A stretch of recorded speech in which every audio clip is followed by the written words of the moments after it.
when we are. Death has not come. When death has come, we are not. Que estejam diante dos teus olhos, a cada dia, a morte, o exílio e todas as coisas temíveis, sobretudo a morte. Assim, jamais ponderarás coisas abjetas, nem aspirarás a coisa alguma excessivamente. O que devemos fazer? Não mais nem menos do que o necessário, nem mais nem menos que o suficiente. O momento atual não podia ser mais perfeito para os ensinamentos estoicos que eu venho passando nos últimos meses. É justamente este tipo de situação que explica por que você sempre deve estar preparado, internamente, para não precisar de nada. Agora, você vê todo mundo pensando em como se preparar, quais objetos eles devem estocar, quantas coisas comprar, como planejar para o futuro, em que ações investir, quais empresas vão falir. Mas na verdade, você não pode contar com acertar nenhuma dessas previsões. Se sua felicidade for depender do que vai acontecer, se você sequer se importar com o que vai acontecer, você já se ferrou. Você já perdeu. O único jeito de lidar com essas situações é se blindar. É a apatia, a ataraxia, o estado em que você não é afetado pelas coisas. Nada do que acontece à sua volta, fora de você, é capaz de te ferir e de te incomodar. Esse é o estado que você quer atingir. E pode parecer trivial isso, quando os tempos estão... quando tudo vai bem. Pra que desenvolver uma habilidade dessas? Pra que todo esse trabalho diário de relembrar a dureza da vida? Pra se acostumar com esse fato de que você não controla nada. De que você só pode ser feliz se você só contar com as coisas que dependem de você. Tudo aquilo que você não controla deve ser indiferente pra você. Tanto faz. Não é sua atribuição, não é seu problema. Você se preocupa com o que é seu quinhão. O que isso significa na prática? Significa assim: reflete. Qual é a tua posição aqui? Qual é o melhor que você pode fazer? Você tá numa posição em que será necessário que você fique saindo e que você faça coisas, que você continue trabalhando, ou não? Ou é luxo? Você precisa mesmo sair pra balada? Ou é luxo? Só que é assim que você já deveria estar vivendo. E isso é justamente porque este tipo de coisa deve acontecer. Cedo ou tarde, as condições mudam e aquilo a que a gente atrelou a nossa felicidade, porque a gente sempre conseguia, pode não estar mais disponível. E é aí que você se torna vítima do desespero, do medo, do sofrimento. Sendo que se você se acostuma com essa dureza da vida, a encarar as coisas, a sempre contemplar a morte, como diz o Epiteto, o Sêneca, sempre lembrar como é dura a vida, que ninguém que é seu familiar realmente te pertence. Se você perde alguém, essa pessoa foi restituída, ela não foi perdida, porque ela nunca foi sua, você nunca a teve, você não tem controle algum sobre o que vai acontecer com ela, nem com você. Você só deve se importar com aquilo que você controla, ou seja, o que você faz. Por isso que você deve agora refletir e saber o que você deve fazer e seguir esse caminho. Para alguns isso vai ser exposição a certo risco. Você descobre o melhor jeito, mais eficiente de fazer isso. E você faz, com a consciência limpa, com a certeza de que essa é a sua missão e não poderia ser de outra forma. Você tem alternativas, mas elas são inferiores. Então essa é a sua missão. Seja ela sair o mínimo possível, trabalhar, ser alguém que vai sair para comprar e fazer os afazeres para as pessoas mais velhas poderem ficar em casa, por exemplo. Alguns jovens têm se disponibilizado a isso.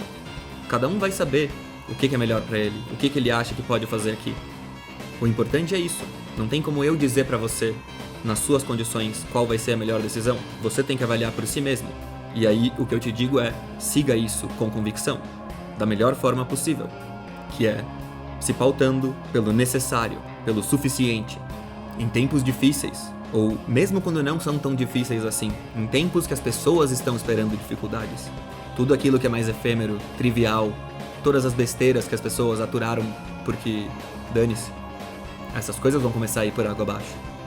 Eu acho até que muitas das ideias que foram toleradas na esfera pública, com relação a alguns dos assuntos que eu trato, por exemplo, se a situação ficar grave, vão poder ser discutidas melhor. Porque todo mundo vai estar mais impaciente com quem ficar tentando atrapalhar com besteira. Porque o mundo é sério, a vida é séria. E muitos se esquecem disso. Quando nada grave acontece, É como se a vida não importasse. É como se você nem precisasse se apresentar para fazer alguma coisa.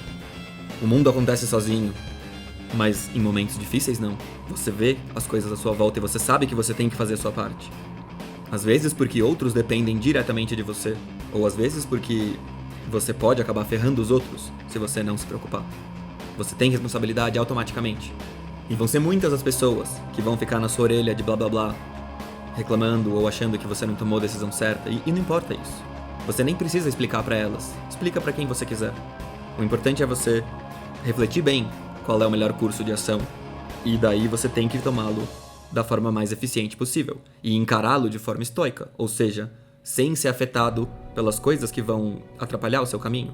Ficar sofrendo porque as coisas não são como você gostaria. Reclamando que você queria poder sair de casa se você estiver trancado. Reclamando que você queria poder ficar em casa se você é alguma das pessoas que está obrigada a continuar trabalhando. Cada um tem o seu quinhão.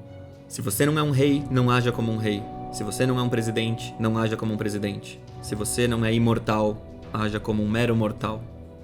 A gente pode pegar como exemplo a conduta pública dos líderes mundiais atualmente. Muitos líderes foram criticados porque não apareceram com máscaras ou porque cumprimentaram as pessoas sem luvas, coisas do tipo. Essas são decisões que eles tiveram que tomar ali. A gente precisa não ser ingênuo e achar que é claríssima essa decisão, que ele simplesmente deve ou não usar isso. Se ele usar, vai passar uma mensagem específica. Se ele não usar, vai passar outra. Não é a sua missão decidir se ele deve ou não usar máscara, se ele deve ou não cumprimentar alguém em público. A sua missão é saber se você deve ou não sair de casa, se você deve ou não continuar trabalhando, se algum dos membros da sua família precisa que você, se for alguém mais jovem, saia e faça as coisas pra eles. Esse tipo de coisa. Estar alerta, preparado, menos voltado para como garantir todas as condições materiais necessárias para que nada dê errado, porque você não pode controlar isso. E sim, justamente, para não se importar com aquilo que você é capaz de não se importar. É óbvio que a gente não consegue, pelo menos a maior parte de nós, não vai ser capaz de atingir essa ataraxia, o estado final em que nada te afeta, a paz, a verdadeira paz, uma tranquilidade que é inabalável por um meteoro que caia em você, pela morte de todos os seus entes queridos, pela destruição e desonra do seu país. Nada disso é capaz de alcançar, de tocar, de ferir aquele que está em um estado de apateia, de ataraxia. Apateia vem de patos. Os patos, do grego, são as coisas que te afetam, de forma geral. Então é isso. Você precisa ser capaz de não ser afetado pelas coisas externas. Porque dá nisso. Porque o mundo é imprevisível, incontrolável. Mas o seu estado interno, ele pode ser bastante controlado. Simplesmente pela reflexão e pela decisão de fazer as coisas direito. Avante, estoicos!